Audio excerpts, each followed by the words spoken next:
Today's question is, should I add someone as an authorized user to my card, or should I be added as an authorized user to someone else's card, such as your spouse?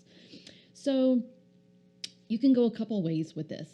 One thing you do need to be aware of is that when you are an authorized user on someone's card, that does count as part of Chase's 524 rule.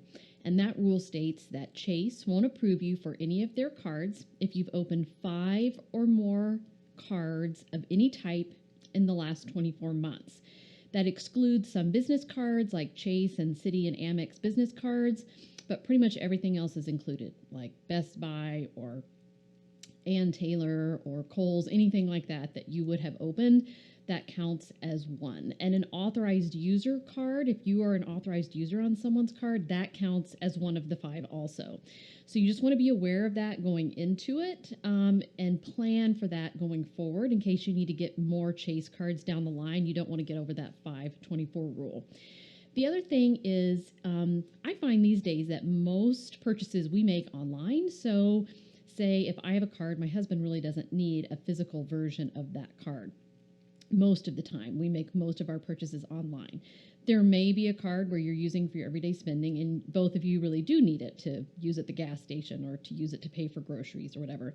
And maybe it makes sense to go ahead and have that second card, make someone an authorized user so they get their own card so that you can use that for your everyday spending. But the other thing I wanted to note is it does not preclude you from getting your own version of that card. So if I'm an authorized user, let's say on my husband's Chase Sapphire Reserve, I would still be eligible to get that card myself, so long as I met all the other requirements. So just the fact that I'm an authorized user on that card doesn't keep me from getting my own version of that card. And that would be the same for the Southwest cards as well. Let's say your spouse is an authorized user on your Southwest personal card. That doesn't mean they can't get their own Southwest personal card. They still can, but it will count as one of their 5 as part of the Chase 524 rule.